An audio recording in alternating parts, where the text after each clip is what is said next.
So the 3 tips that I would give to any person that's starting out teaching at university is, number 1, it's not about what you do, it's about what the students do.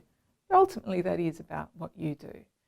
But you need to focus on what they're doing, the activities, the actions, and the things that they're doing in your classroom.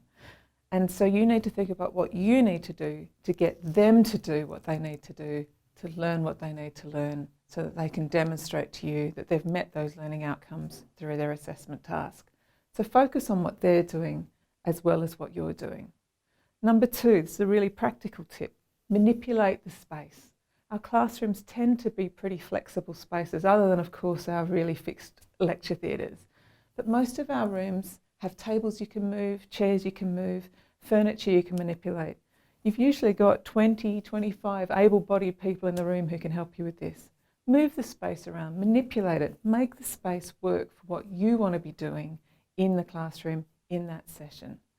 And the third thing I really would suggest is reflect. At the end of each session, take the time to just jot down a few notes to yourself. What worked well? And what would you do again to make sure that happened again? What didn't work so well? What might you try next time to make sure that doesn't happen again? Take the time to stop and note down basic reflections and attend to how you're feeling about the session that you've just had. The emotion will tell you a lot about how you've done in that class situation.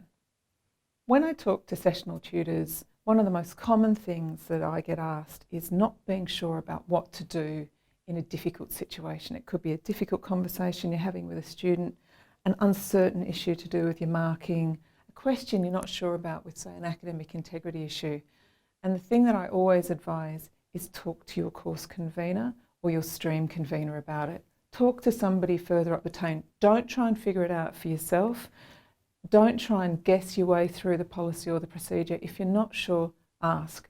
Universities have very, very similar policies, but they often differ in quite significant ways. So even if you have taught somewhere else before, make sure that you ask and check that what you're doing is the right way forward.